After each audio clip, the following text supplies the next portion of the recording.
Network Entertainment. One, two, three. Welcome everyone sa panibagong episode ng Machong Chismisan. Kasama niyo pa rin po McCoy Pare, your showbiz bro, ang inyong corporate slave at ang inyong resident macho next door. Kasama natin syempre taong magaling na sa kanyang sakit na syphilis. Walang iba kundi si pinakamabangis, pinakamalakas, si Tito P.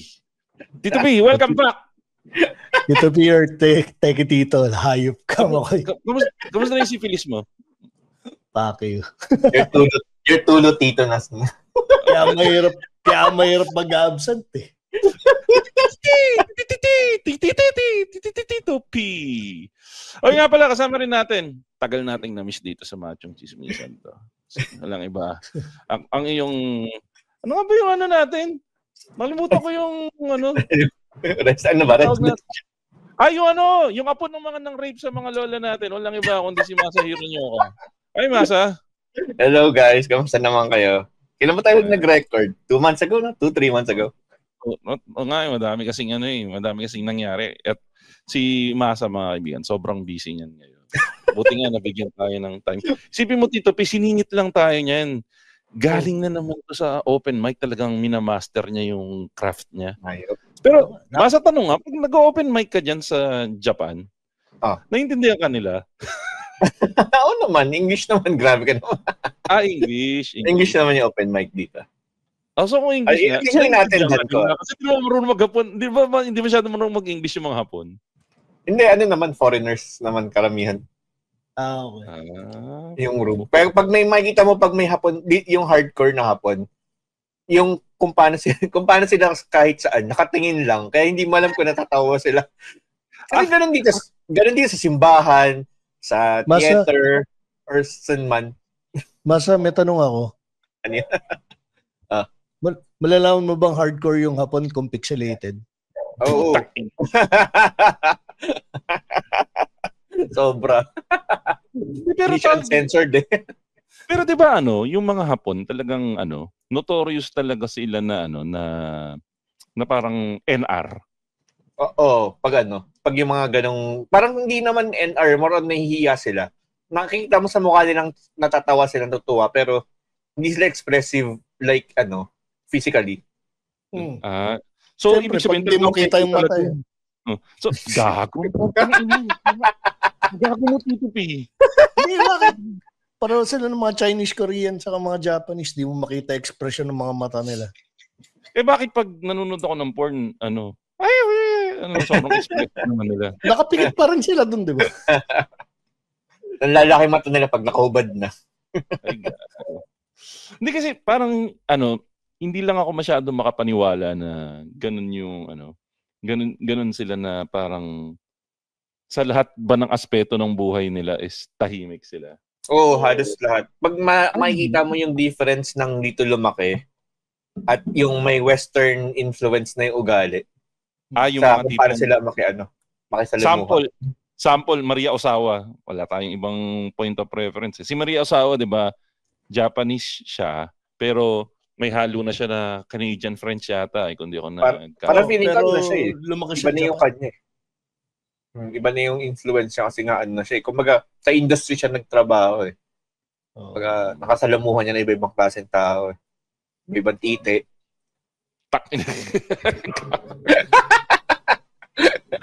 Then, but honestly, parang makikita mo naman sa Hapon kung paano sila makasalamuha sa ibang tao kapag sila. Westernized na yung ugali nila. Okay, westernized. Ganun lang kasimple. Ikaw ba Masa westernized na ugali? Asian pa rin. Pero magandang tanong anong tawag kay Masa na ang impluwensya niya more sa Pinoy? Westernized pa rin ba? Well, technically kasi tayong mga Pinoy, westernized din naman tayo. Western ba? Oo, siguro western na rin. Oo, sabagay.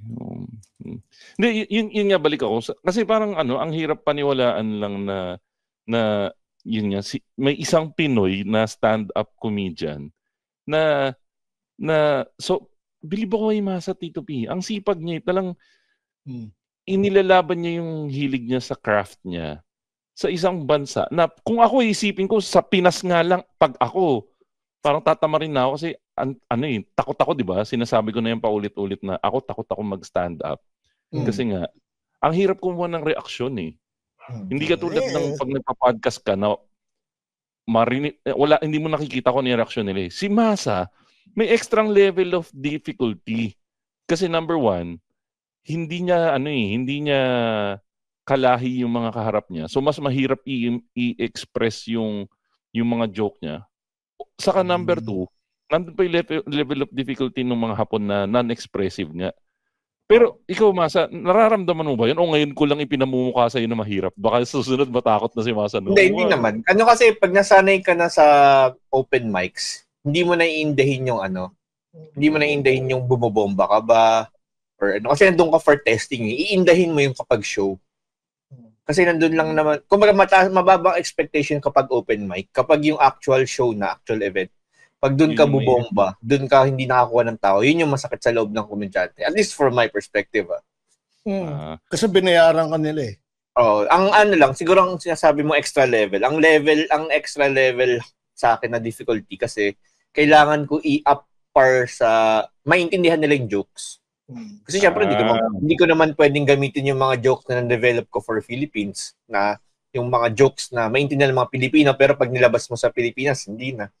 No, yung mga tipong na-try mo na ba doon? Parang ang sarap gamitin doon yung classic Pinoy joke na may Pilipino, may Amerikano, may Hapon. There's like 3 people in a bar. Actually, universal naman yan eh. Yung punchline siguro may kailangan mo lang yan. Pag yung nag-punchline ka na Filipino related, doon ka mahihirapan. Pero yung nakikita kong challenge kay Masa is more of yung language barrier eh. Kasi plus yung culture pa eh. Yun yung naman foreigner naman mostly naman kami doon. Bihira yung may hiwalay na Japanese iba na open mic. May hiwalay na for like English foreign mic. Pero kahit yung mga Hapon na nagsasabi, ang hirap magpatawa ng mga Hapon sa open mic kasi hindi mo alam kung nakakatawa ba or wag lang talaga sila. Di iba rin yung brand of comedy ng Japan eh. 'Di ba yung style na pork chop duo kasi yung sa kanila eh. May Mansai, pero may dine-develop rin dun sa bar yung like stand-up comedy talaga. Hindi siya Mansai, hindi siya duo. Hindi siya yung parang pork chop duo. Which is yung stand-up is fairly new sa 'di ba? Sa mag-isa lang. Mag-isa lang talaga. Like magkukwento. Ang siguro ang isa sa difficulty ko rin, hindi kasi yung material ko hindi siya kwento eh. Hindi siya kasi 'di ba yung sa western kasi kwento punchline tapos recall, callback. Sa ako kasi style ko kasi one-liner, two-liner. Kaya yun. Style Pinoy kailangan makuha ka kagad ng tao eh para ayun. Short attention span kasi yung mga may hirap eh puta. Pilipino. Grabe na mahirap agad. Ganun yung ang Pinoy ganun. Ang isa sa siguro masasabi ko hindi ko magamit siguro kung yung may joke kasi ako about Bataan. So syempre hindi naman makaka-relate lahat ng mga foreigners. Actually yung magandang i-joke sa mga Hapon eh. Kasi hindi naman kumbaga mahilig sila mag-erase story. Anyway, yun lang. Moving on. Actually, yung gusto kong itanong kanina, yung nasabi ko nga kanina na mga balitang medyo hirap paniwalaan. Kasi si Tito P may nabanggit na may dumaan sa timeline niya na nga Tito P yung ano yung sabi mo actually nakita mo? Yung kaibigan ko na climber nung pauwi na siya, yung dinaanan nung angkas, may sunog. Tapos nasusunog daw yung Bureau of Fire Protection. Tangina, yun nga yung problema ko eh.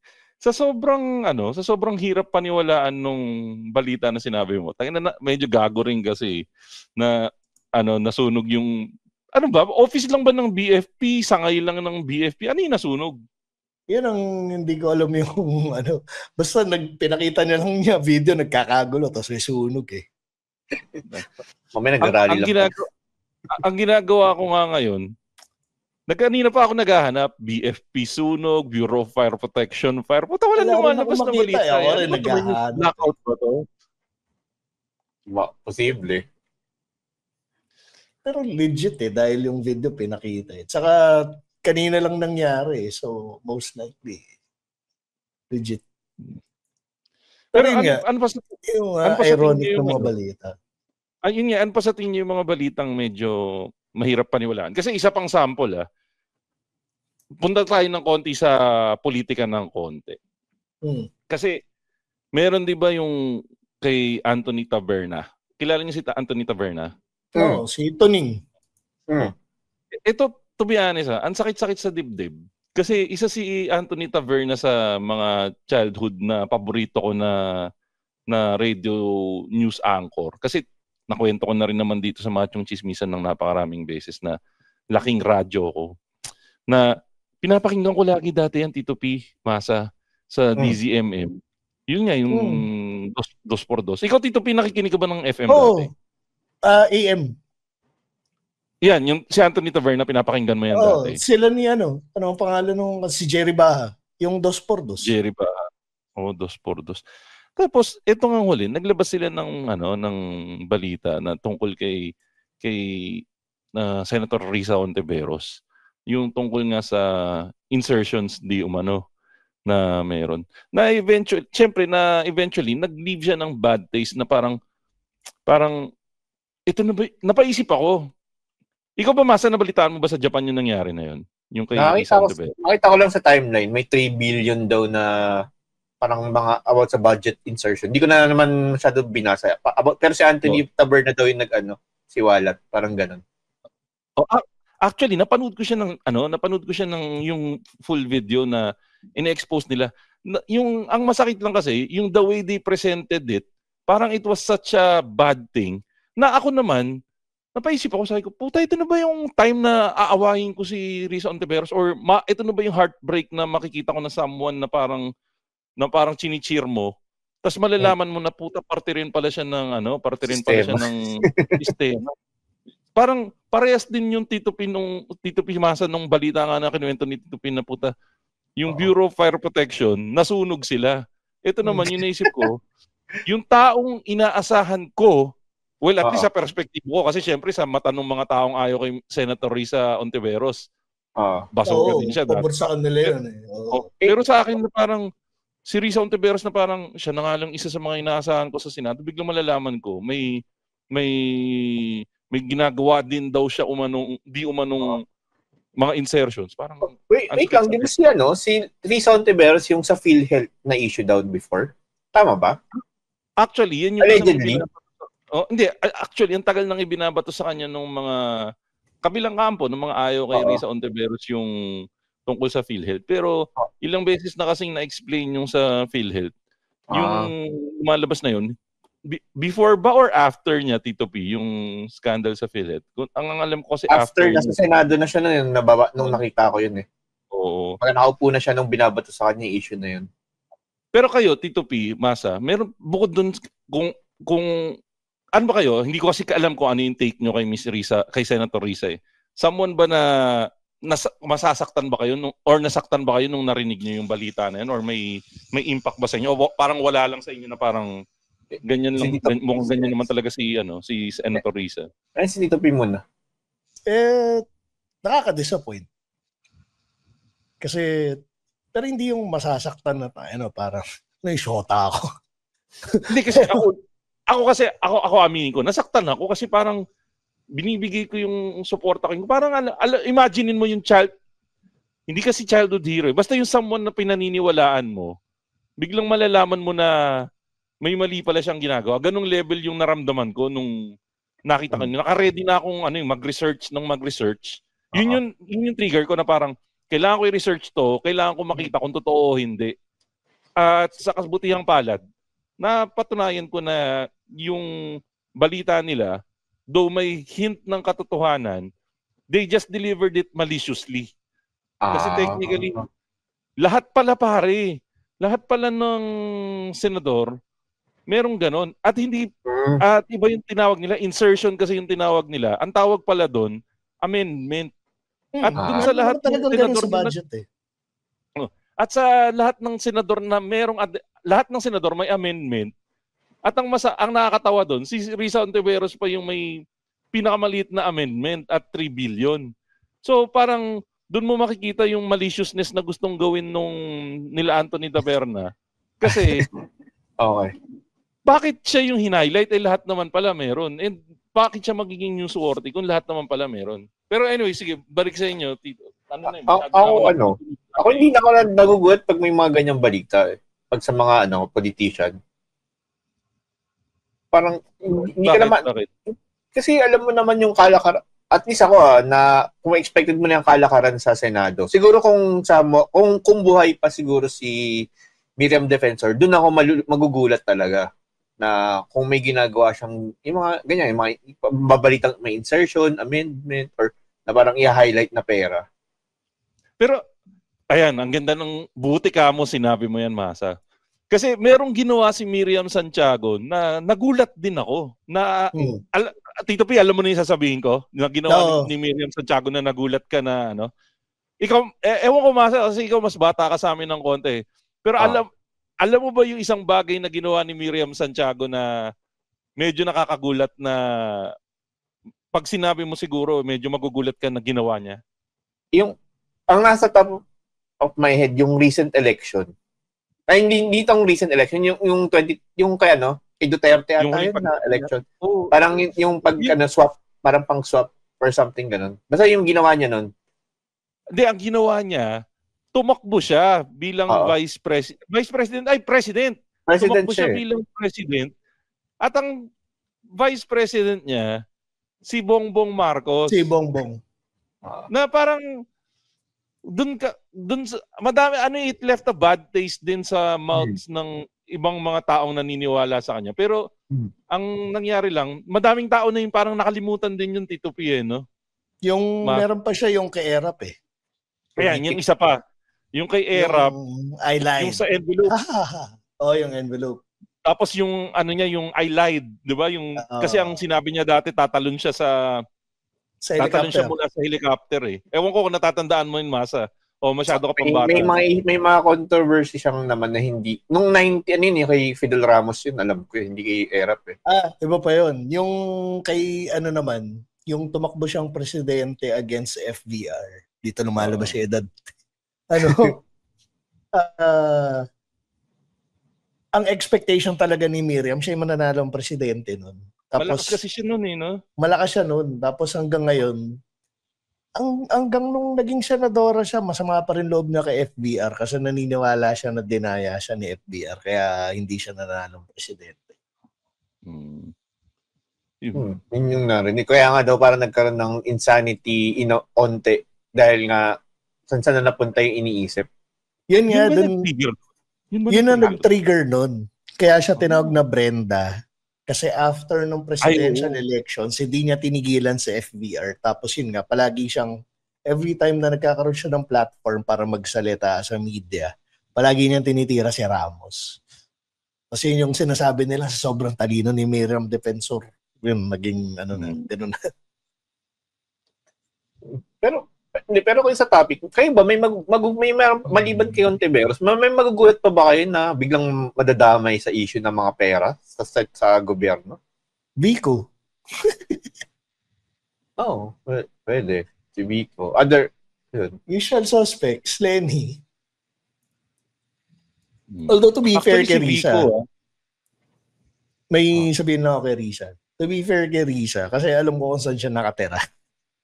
Kung ikumpara mo sa ibang senador, siya yung siya yung pinaka... Saan ba nakatira? Di ko alam Saan siya nakatira? Sa QC. Di ko nasasabihin ko nung village. Pero kapitbahay kasi siya nung tropa ko. So, alam namin saan siya nakatira at hindi nagkakalayo yung laki ng bahay ng tropa ko sa bahay nila. So, lang para... Nawala mic mo. Ulitin mo yung statement mo. Normal size yung bahay niya. Normal size lang. Kumbaga, achievable sa normal na tao. Parang ganun. Hindi. Upper middle class naman. Pero achievable. Hindi outrageous. Hindi siya yung mga... Kasi yung mga senador nasa La Vista. yung tipong ano pa siya, nasa, yun, abot ano pa, kumbaga maaabot pa ng ano eh. Regular employee, ganun. Tao. Hindi nang, medyo kailangan, maganda-ganda yung sahuran mo para marating pa rin yung ano. Pero, gets nyo, achievable siya. So, parang so, kung kumpara mo sa bahay ni Pinoy nung first time niya maging yung first month niya maging president, kasi di ba pinakita yung bahay ni Pinoy? Ganun ba? Yung sa Time Street nga, accessible yung bahay ni Pinoy. Oo. Kasi hindi naman subdivision yun Open area yun, di ba? Hindi, subdivision siya, pero nadadaanan mo siya. Naalala ko yun kasi parang pinakita yung unang drive niya papuntang Malacanang, binalita yun Ayo, naalala. Meron pa ako. Ay, sorry, go ahead. Ano yung sabi mo? Basta may levels dun sa at least masasabi mo na na pag kinumpara mo siya dun sa mga taga-subdivision na yun, ano lang talaga siya, part lang siya nung home. Kumbaga, talagang membro siya ng Homeowners Association. Pero ito, may dagdag akong balita. Di ba, parang ang nagiging topic natin yung mga balita na pag binalita sa'yo, either parang hindi ka maniniwala o parang matatawa ka na lang na nangyari ulit. May kikwento ko sa inyo, pre. Maniniwala ba kayo may bumaksak na naman na tulay? Ay, hindi. Hindi na. Bumaksak yung tulay ngayong araw lang. Yung Pigatan Bridge sa saan ba tong Cagayan, sa Cagayan. Parang nakita ko kanina yung balitang yan. Oo. At ang masakit dito, pre, ang classic, pag may nasunog, pre, ano yung classic na sinasabi pag nasunog? Ano ang cause ng sunog? Electrical wiring. Or may nakaligtaan yung gasera o may nag-aaway na mag-asawa. Hindi, ito faulty electrical wiring. Parang reaching na yung pangatlo. Solid yung may nag-aaway na mag-asawa Hindi. Yung nag-aaway na mag-asawa, yun yung cause pag barangay level na yung nag-uusap. Na parang may nag-aaway na mag-asawa. O kaya may addict na. Ito, ang classic na reason, overloading. Overloading daw yung cause. Parang, alam mo yung nag-iimbis ka, parang, tangina, wala tayong maisip Overloading na lang yung sabihin mo, tangina, daming dumaan Pero di ba dapat pag gumawa ka ng bridge, i-compute mo na yung pinaka-worst case scenario pag kasi hindi mo naman masasabi kung ilang truck yung dadaan dyan or ilang mapibigat na bagay. Ang rin kasi dyan, may mga kumpanya na nag-overload talaga para makatipid. Kasi kanina ko ba narinig yun na accountable rin dapat ang gobyerno pero accountable din dapat yung mga kumpanya. Kasi kunbawa, 100 tons lang yung ginagawa ng 200. Example lang naman, exage lang. 100 ginagawa ng 200 tons para makatipid sa biyahe. So ngayon, yung iba, maapektuhan ngayon yung mga bridge na tulad ganyang kaliit lang. Kaya nakita ko sa photo kanina, tatlong truck yun. Okay. So talagang mukhang legit na overload talaga. Yun nangyari. Ganito kasi yun Pag, di ba yung mga bridge, may rating yun na nakalagay na na ito yung capacity ng bridge. Pati yung sa height, di ba? Pag bumigay yung bridge na within capacity ka, ang liable dun yung gobyerno. Kasi sila yung nag-mark na ito yung So dapat computed yun. SMAT. So mga nag-engineering, strength of materials, kailangan kayang i-handle ng bridge yun. Ngayon, pag yung truck na dumaan naman is over capacity doon sa rating na nakalagay, ang liable dapat doon yung kasi yun nga yun kaya nga nakapaskil yun sa tulay. Ang sinasabi pa dyan yung mga andaw, nilalagyan daw yung mga, kasi may mga checkpoint ata pag sa mga ganyang so nilalagyan yung mga mga nagche-checkpoint para palagpasin kasi pag obvious naman na overcapacity yung iba, parang siyempre sisitahin, lalagyan na lang, papalagpasin na. Typical Pilipino typical na kalakaran. Pero wait, sorry nagulat lang ako, may nakita lang akong post sa sa Twitter, ewan ko legit to Parang nagsagutan ba si Taberna at saka si Baste? Dati, nagsagutan na rin. Yun nga yung medyo, maganda rin yung sinabi mo na yan eh. Na parang naguguluhan na rin ako kasi si Taberna sikat na DDS supporter yan eh. Pero nakipagsagutan na rin siya kay Baste before eh. So, hindi ko alam kung palabas lang ba yun or baka mayroon lang talagang higher power na sinusundan talaga kung sino yung susundan ni Taberna eh, kung sino yung ipagtatanggol niya. Or giving him the benefit of the doubt, baka talagang tumitira lang talaga siya, depende kung ano yung tingin niyang morally upright. Tama ba yung term? Morally up? Tama ba yung term? Moral compass. Depende sa moral compass niya. Morally upright. Which speaks highly kung ano yung moral, yung tama para sa paningin niya. Yun yung ano niya. Pero kung masasabi ka, ito, magugulat ka. Kung isipin mo kung sasabihin sa'yo nung batang ikaw na pagdating ng panahon, si Jay Sonsa, magiging parang troll na siya. Kung anong itim ng balat niya, yun yung itim ng budhi niya. Maniniwala, masasabi ba nung bata ka na gano'n? Kasi nung tayo, Tito P, lumaki tayo na na lovable character si Jay Sonsa. Mel and J. Dahil sa Mel and J. Pero alam ko kasi may idea na ako na sila pro Marcos sila nung nung Mel and J days pa lang eh. So hindi na bago sa akin yun. Ako hindi ko naman amoy yun. Ito yung siguro nakakagulat. Sa tagal-tagal na na pinupuri ni Jason sa si Duterte. Parang never siya nakuha ng posisyon sa gobyerno. Sa dinami-dami ng sumipsip, siya yung parang wala pa rin bang appointment to? Sa bagay. Hindi siya nakalusot, no? Speaking of... Si Jimmy Bondoc pa. Si Jimmy Bondoc nakapasok ng MTRCB. So, speaking of... nasa Facebook pa rin ang ingay. Speaking of Jimmy Bondoc, nakita niyo ba yung latest na issue? Hindi naman issue actually. Yung latest na update kay Jimmy Bondoc ngayon na ako napaputang ina ako nung nakita ko yun. Nabalitaan niyo na ba na si Jimmy Bondoc ay kinuha na na parang panelist ba or guest sa UE College of Education. Siya yung nagse-celebrate kasi yung UE College of Education ng 76 founding anniversary nila. Tapos ang kinuha nilang parang guest of honor or panelist, isa sa mga main panelist nila, si Jimmy Bondoc na parang ang daming nagko-comment doon sa page ng UE na tang na UE, wala na bang ibang choice? Putang na mga ganun.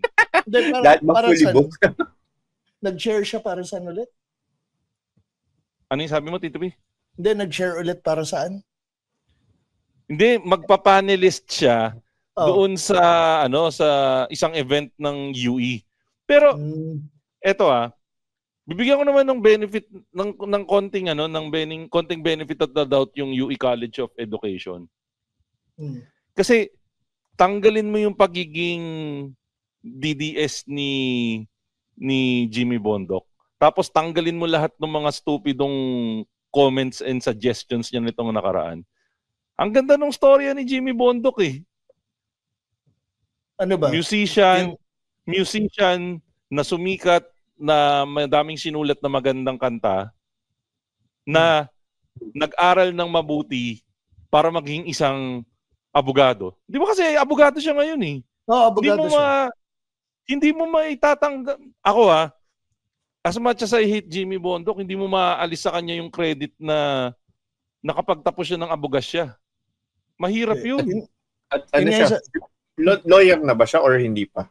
Ito, lawyer na to be fair kay Jimmy Bondoc, nagigets ko ba siya kinuwang panelist sa UE? Una, nakatapos siya ng Com-Arts degree sa Ateneo de Manila University. Pero yung law degree niya, nakuha niya sa University of the East.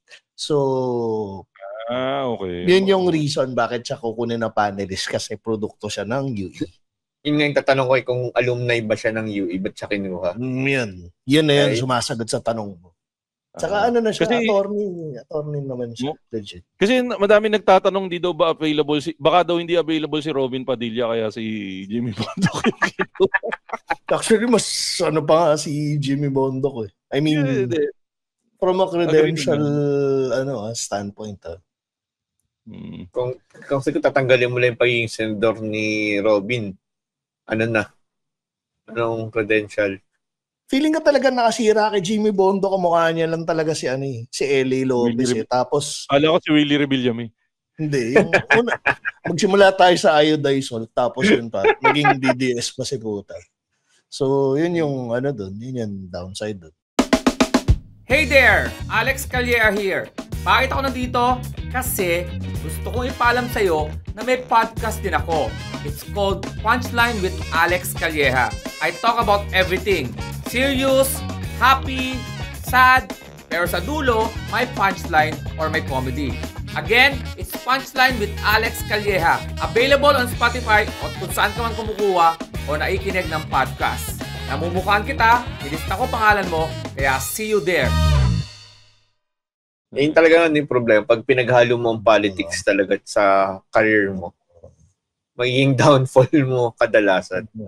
Alam mo, ang mali niya talaga, tumakbo siya ng senador nung late na eh. Nung dapat tumakbo siya ng senador, nung trending pa yung mga yung mga artista at singer sa Kahit hindi senador kahit congressman or man, mahina pa yung mic mo. Di ba muntik pa siya manalo, di ba? Muntik pa siya manalo? Muntik pa, hindi. Kumbaga, hindi naman sobrang bad nung ranking niya. Kumbaga, nasa top 20 siya. Which is not a bad thing, not a bad position para sa isang first time tumakbo. Out of 4, ilan bang tumakbo na out of 40? Oh, mahigit 40. Mahigit 40. Not bad, top 20 ka. Di ba? Pasalamat sa Let Me Be the One talaga yun. Pero sana ko yung isasabi mo nga na, pero feeling ko kung tumakbo siya nung kainitan ng mga artista, hindi rin siya mananalo kasi wala siyang credentials to do. So, nung time na yun, Jaworski nga nanalo eh. Iba yun Iba yun Medyo bastusan naman na na pinagsama mo sa isang sentence si Jaworski sa si Jimmy Bondoc. Ang tanging common denominator lang nila, pares letter J nagsisimula yung common denominator nila para silang produkto ng UE. Pero pare medyo na-offend ako para kay Jaworski na medyo sumama siya sa isang sentence kay Jimmy Bondoc. Basketball. Magaling ka sa basketball pero na si LeBron James ba nakikita nyo magiging senador sa US? Hindi, pero doon nga papasok ngayon yung pagiging maging senador. Sorry Masa.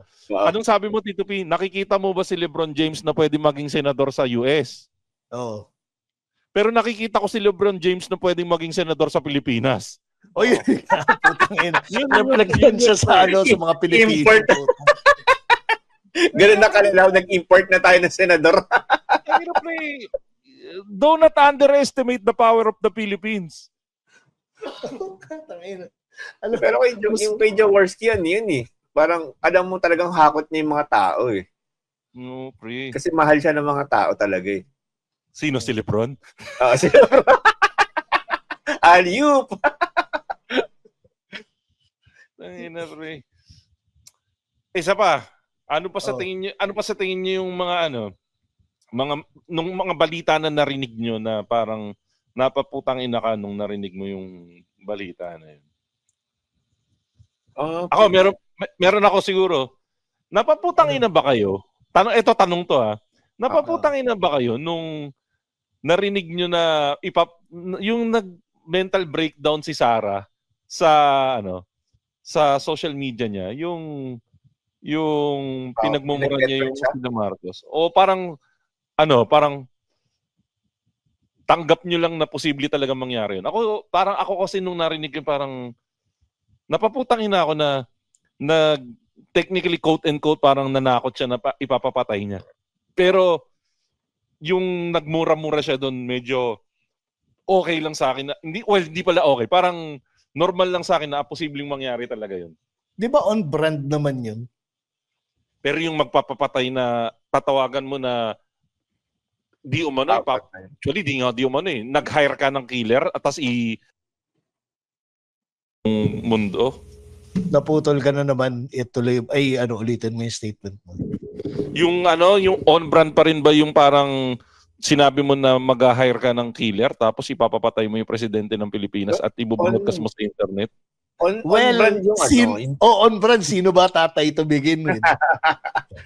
Sa tatay siguro. Sa Duterte na last name. Pero yung nasa posisyon siya na it can cause coup. Maling manggaling siya sa VP. Pero at the same time, ano ba yung sinasabi ng tatay niya, ng presidente yung tatay niya? So, it's in the genes eh. Yun nga rin yung makikita mo. Diba sa,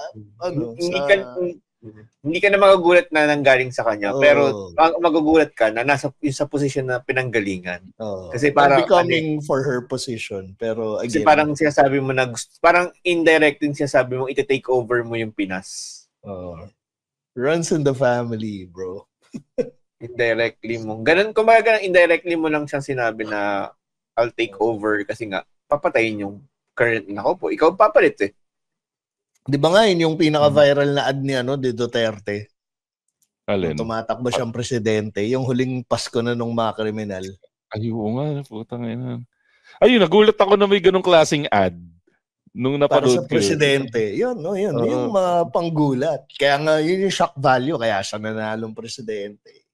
Current bang dapat natin kahit yung nagulat or kahit pass? Kahit past. Basta nagulat ako, honestly. Nanalo si Pinoy. Ay, di. Napaputang ina ako sa mga tao sa Pilipinas kasi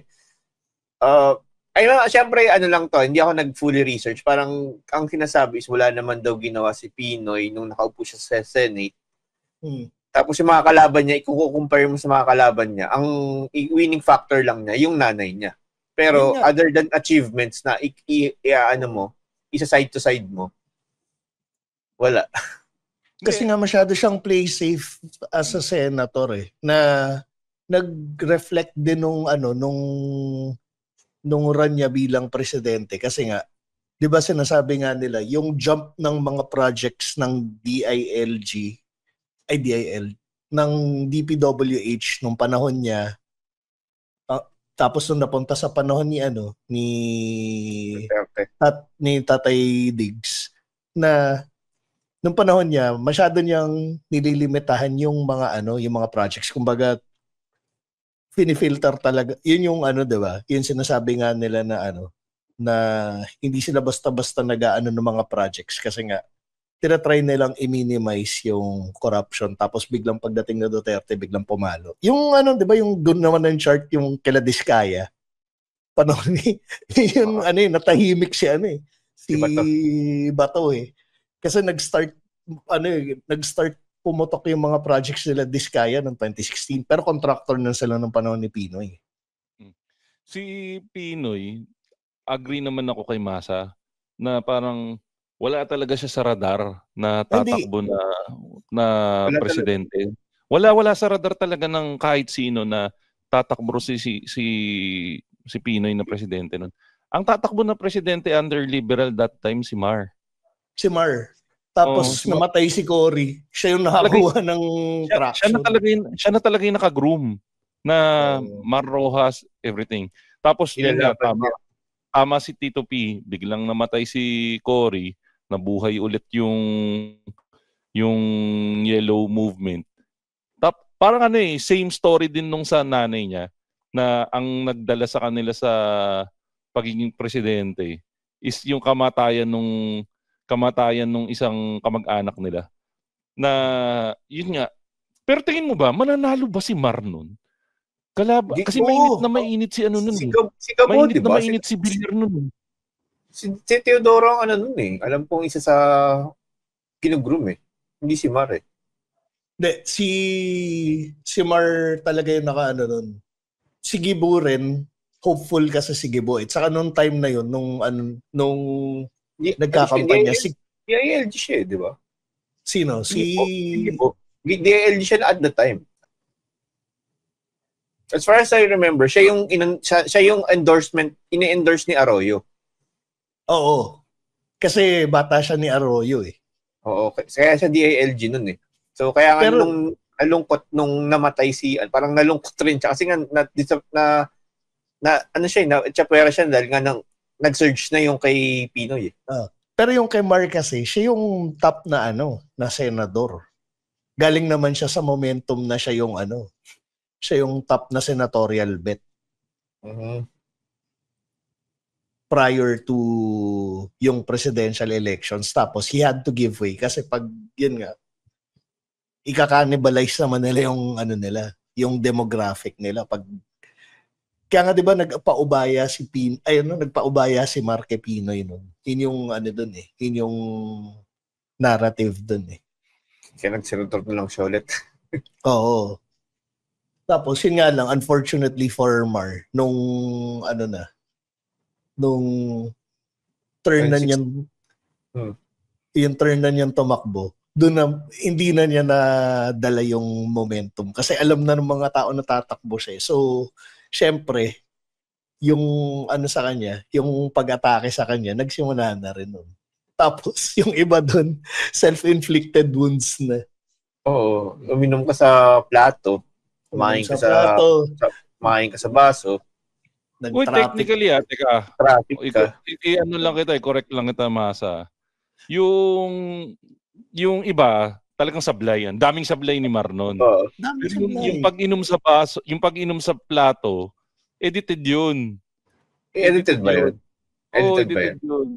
Yung kumain sa baso, na-highlight na lang nung pag-inom niya sa baso, yung pagkain niya sa baso, medyo na-highlight na yun. Ginawa niya yun para sa akin, medyo tanga, pero na-try na natin kumain sa baso eh. Kayo ba din yung pa na-try kumain sa baso? Okay lang yung kumain sa baso, yung uminom sa platito ata yung Hindi. Yung uminom sa plato, legit na edited yun. 100% edited yun. Okay. Ang kawawa na nag-drag down sa kanya, yung ginawa niya traffic enforcer siya. Yung traffic, yun yung malala. Sablay talaga yun. Talagang putang, hindi ko alam. Talagang medyo tanga lang talaga yung team na nag-handle sa kanya. Pero, yun yung naging downfall niya eh. Ang daming niyang ginawang sablay na parang naging napakadali na para doon sa mga taong sisira sa kanya na ilagay natin siya sa ibabaw ng bloke ng yelo. Maniniwala yung tao. Madaming ganun eh. Yung parang mga outrageous na yun yung panahon na hindi pa uso yung fact-checking. Kita nyo nga kayo, masasabi ko na na kayo mga able bodies naman kayo na mag-research. Pero hindi na kayo umabot sa punto na na-research nyo yung pagdating dun sa plato. Kasi nga, naging sobrang believable na siya na naging fact na siya. At ang mali kasi nung ibang hindi sila nagko-call out. Yun yung ginagawa naman yun yung magandang ginagawa nila Risa Ontiveros ngayon. Na nagko-call out na sila kagad, na pumapalag-palag na sila kagad pag may mga ganyang balita. Kasi magandang ginawa pa pala si Mar, yung nagmura siya. Yun. Diba? Yun. Yung medyo parang umaano na siya na... Kasi nga di ba nag-amon din siya ng suntukan kay Digong? Natatandaan niyo yun?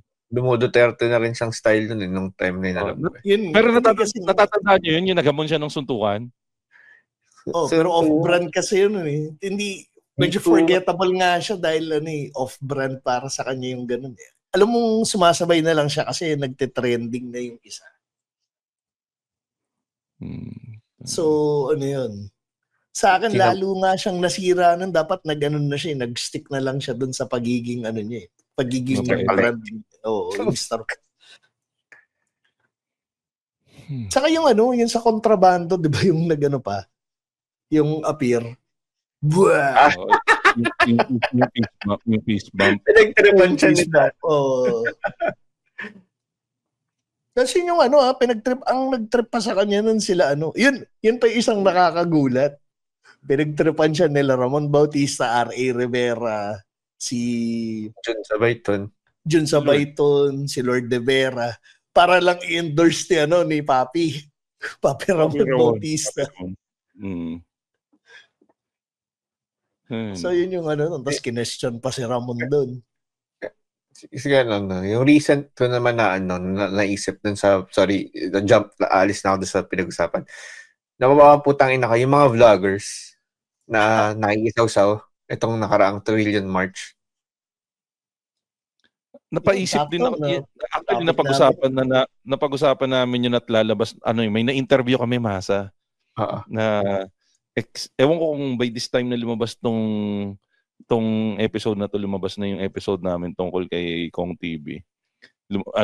In-interview namin yung mystery ex-boyfriend ni B. Cortez doon sa episode na yun eh. So, abangan na lang nila kung hindi pa nila, pakinggan nyo na lang nila kung hindi pa nila pakinggan. Pero, ako medyo di rin ako yun na lang siguro. Hindi ako makapaniwala nung una na nag-endorso ng, hindi technically, nakapaniwala pala ako nun kasi taga-norte siya eh. Si Kong TV.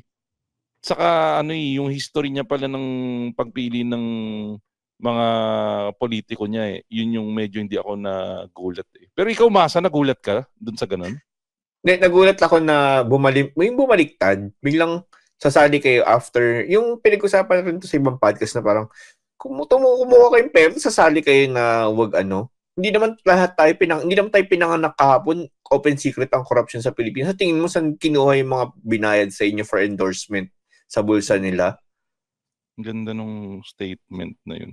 Kasi ang dami kasi nagbibigay sa kanila nung benefit of the doubt na, baka nagising na sila in anything. Pero yung sagot nga na yun yung medyo matindi na parang, putag, gano'n ba kayo kabobo na hindi nyo ba alam kung saan nanggaling yung posibleng ibinayad sa inyo dyan?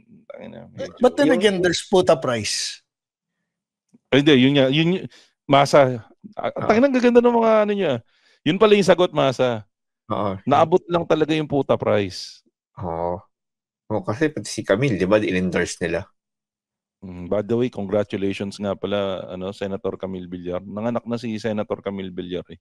So it's always a blessing. Congratulations. Kahit na binabasag namin kayo sa episode na pwede po rin po kayong magpasok ng commercial dito. Endorse namin yung Old Home, Prime Water. Kahit Prime Water, endorse namin yan. Magpasok lang kayo dito. Kahit kayo, endorse namin kayo eh. Basta maabot nyo yung puta price namin. Kung merong mag-endorse ng Prime Water, yung taga Bulacan yung kunin nyo. Prime Water ka, di ba, Makoy? Prime Water user kami. Hindi pa pala ako bayad. Pangit yung serbisyo ng Prime Water dito. Bayad na. Pero in fairness maayos yung, dapat ko ba sabihin yun? Hindi maayos naman yung nararamdaman ko. Swerte siguro na maayos dito. Yung serbisyo ng Prime Water dito sa amin. Pero syempre, para dun sa mga taong apektado, hindi ko i-discredit yung nararanasan nilang pangit. Kasi pangit daw talaga sa ibang lugar eh. Malas nyo lang. Alam mo nga na adulting ka, pre. Kasi pag nag-search ka ng Prime sa cellphone ko, Prime Water yung unang lalabas, saka na yung Amazon Prime account ko eh. So, medyo adulting ako. Prime Water yung unang suggestion sa yung history. Nako. Pero maganda yung pinasok ni Masa, yung tungkol nga doon sa pagbaliktad. Medyo napapaisip kasi the wise thing to do there is manahimik eh. Di ba? Kasi medyo nalampasan nila yung unang wave ng galit sa kanila ng tao nun eh. Tapos biglang nakisali ka doon. Hindi ko alam kung ano yung gusto nila ma-achieve eh. Kaya mapapaisip ka rin, Masa, kung ito-todo bash mo o hindi. Kasi the mere fact na ready sila sa backlash during that time, as they claim, sabi nga ni V, ready daw siya sa backlash nun eh. Tinuloy pa rin nila. They still made a stand. Kaya lang, yun nga. So ano na ngayon? Kalimutan na lang dun sa kinita nyo. Anong kailangan yung gawin para mapatawad na? Though, hindi naman sila naghahabol na patawarin natin sila. Siguro relevance yung ginawa nilang angle na yun. Kasi, di ba, hindi lumalabas sa akin yung Kong TV or kung ano man, dahil hindi siguro di rin ako follower. Para kasi di ba, yung sinasabi nga natin dati, negative or positive man yan, publicity is publicity. Makakuha ka ng reach, engagement. Di ba? Pwede ba akong magsingit ng nakakagulat na balita na hindi pang current events? Sige. Ano? Wala lang. Ako lang ba yung nagulat na naging magjowa si Sarah Geronimo at si Gerald Anderson? Nagulat ako nung naging magjowa si Matteo Gutticelli sa si Sarah. So, isa pa, sa madaling salita, lahat ng naging isa pa, nagulat din ako na nagka-jowa si Sarah Geronimo. Yung ano, 'di ba? Si ano rin, 'di ba? Si Pia tsaka si Gerald na chismis din, tama ba? Chismis lang 'to. Pia words ba? Ganun katalino yung potato ni Gerald Anderson, no? Kung sino. Chismis na nag-date. Hindi nag-date. Yun yung rason bakit. Sumingit si Pia. Oo. Dahil yata doon sa movie, nakasingit yung may siya. movie si oo. Ang nasingitan si Bea yata, no? Si Bea ba? Oo. Ang Gerald Anderson. Tapos ngayon, ang chismis, kaya sila naghiwalay ni Julia dahil doon sa volleyball player. Parang hindi ka na magugulat. Parang hindi ka na magugulat pag dating naman kay Gerald. Kasi alam ko. Hindi ako ito. Kay Gerald. Ito yung kay Gerald, kung ako nagkakamali, si Janus Del Prado. We put chismisan in machong chismisan ngayon. Si Janus Del Prado, tropa niya si Bea. Oh. Tapos, dun sa movie ni Gerald saka ni Pia Wurtzbach, kasama nila si Janus. Dun yung rason bakit si Janus na bad trip siya kay Gerald Anderson. Kasi ang chismis nga raw, parang during ng shooting, parang nawawala daw si Gerald saka si saka si Pia kasi gumagawa sila ng ng miracles. Ng kabutihan habang ang tanda, alam mo tumatanda tayo pag ang reference mo sa sex is miracles no?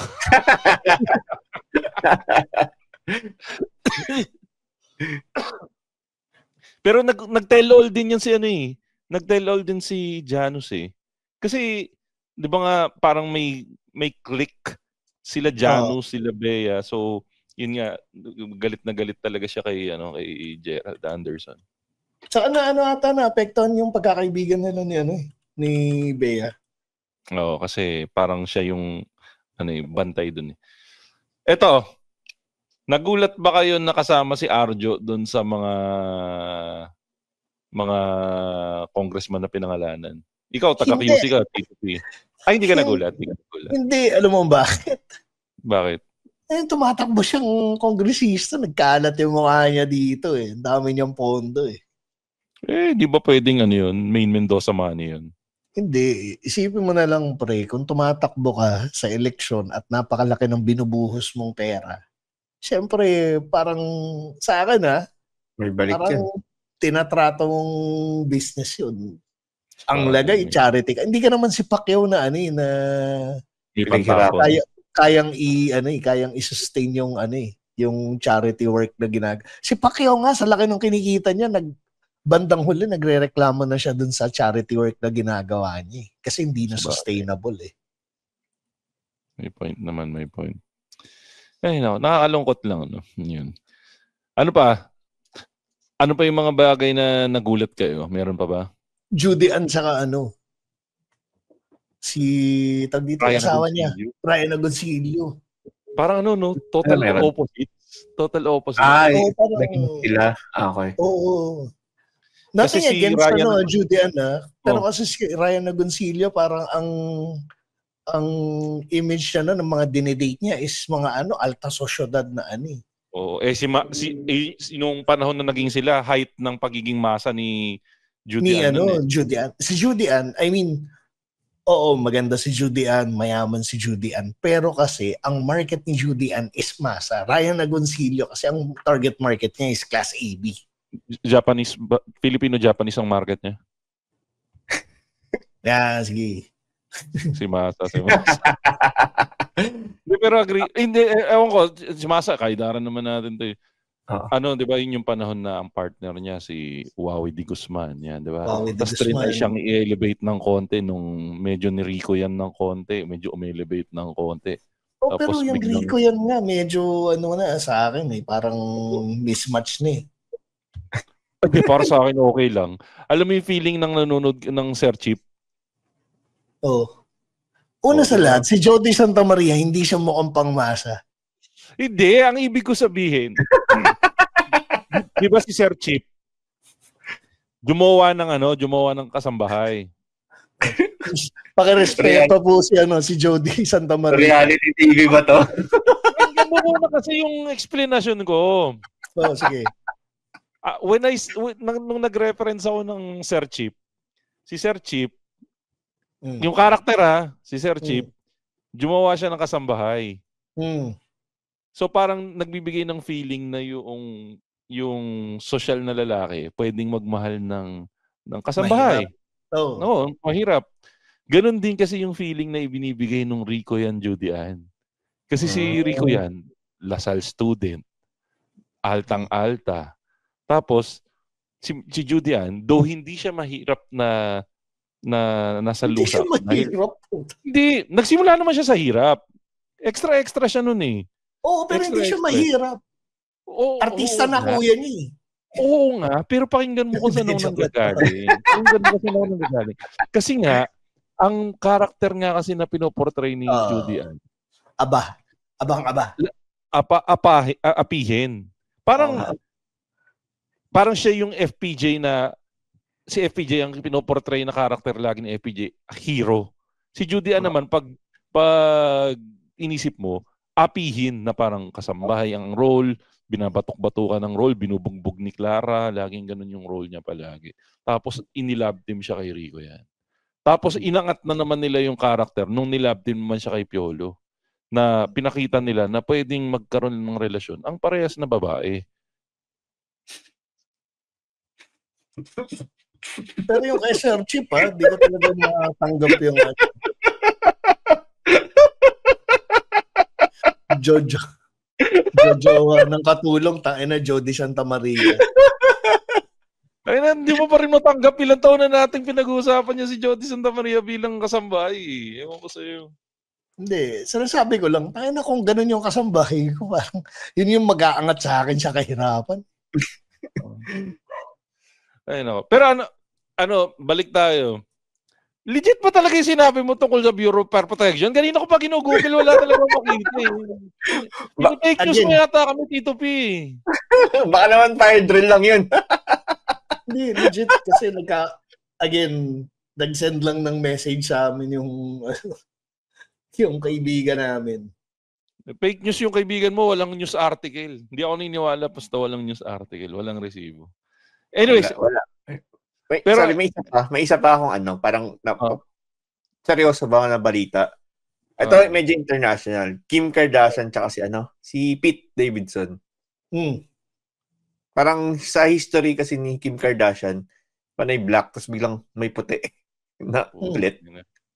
Well, to be fair, machichismis na malaki yung edits ni Pete Davidson. So, I think nandun siya.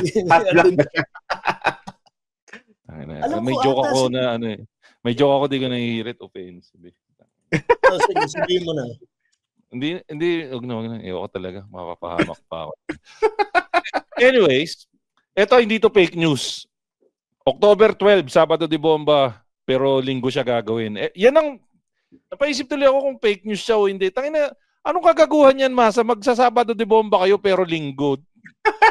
Hindi yung title ng yun yung title ng ayun yung title ng shows. I mean, linggo rin kasi, syempre, alam mo naman, online, ang target namin usually mga naka-off pag Sunday.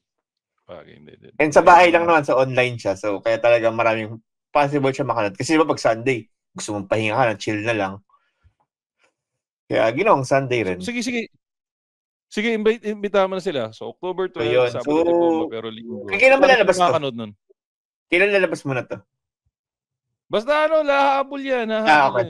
Hopefully, hopefully this Friday. Hindi. So, pero palang ilalabas na So, by this time, nangyari na siya. Ang importante na promote. Kahit hulimat at magaling huli pa rin. Papasalamatan ko na lang lahat ng nanood kung lumabas na to after ng October 12. Pero October 17, sa seller kami. Ito, live to sa Century Park Hotel. Kasi kampo ng Comedy 4. So, sa title pa lang, alam niyo ng mga gago yung mga sasampa. So, then October 18 naman sa Linya-Linya headquarters sa Libis. So, mag-open ako for James. Uwi ka na naman dito sa Pinas. Tayo na ginagawa mo talagang no?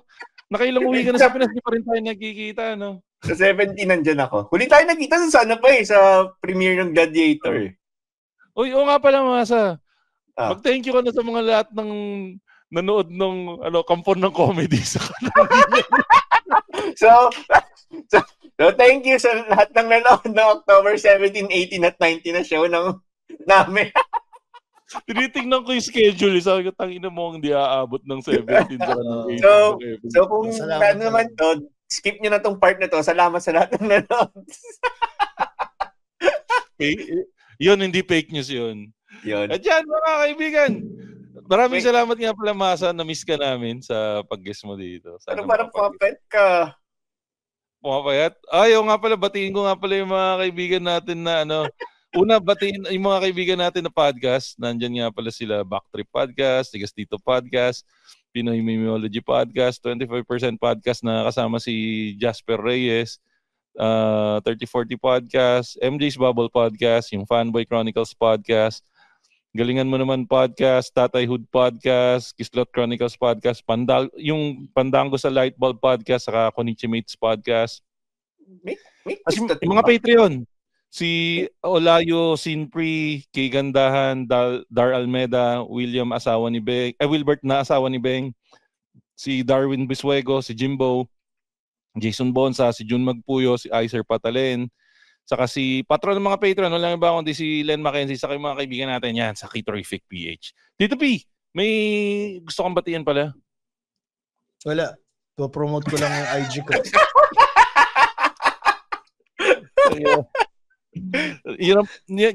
Ganyan kasikat si Tito P, Masa.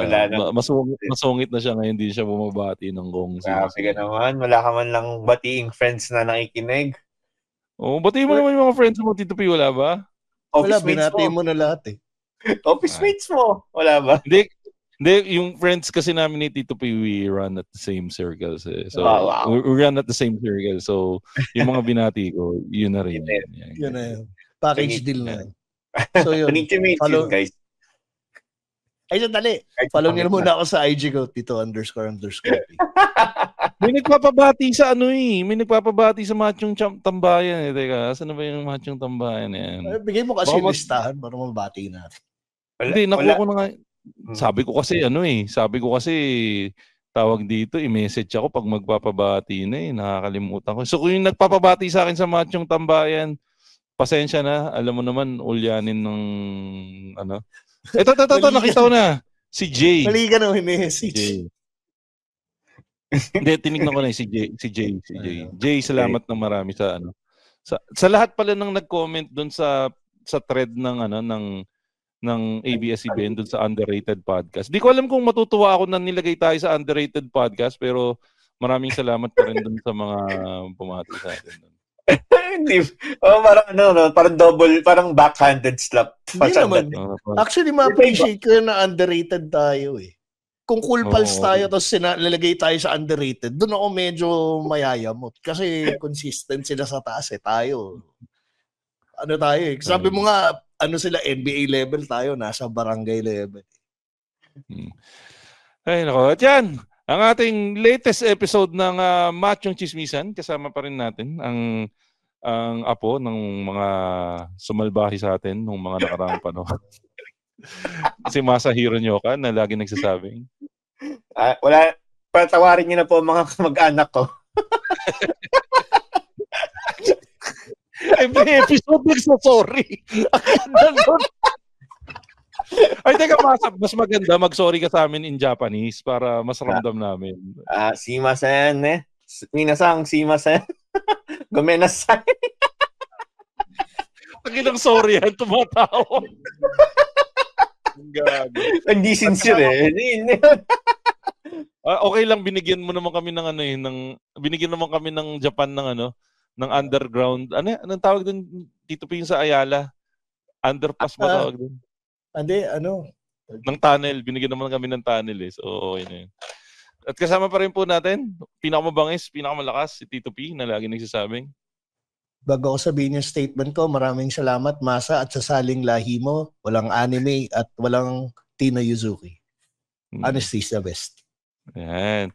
At ako naman po si Makoy, pare, your showbiz bro na lagi nagsasabi, lagi niyong tatandaan ang tunay na macho. Chismoso. Have a great day, everyone. Bye, guys. Bleep. Yay! The opinions of podcast creators, hosts, and guests are not necessarily reflective of the official stance of the Pod Network Entertainment, its hosts, or other network programs. The content created by the people behind the podcast is personal and not meant to harm any religion, ethnicity, group, organization, company, or individual.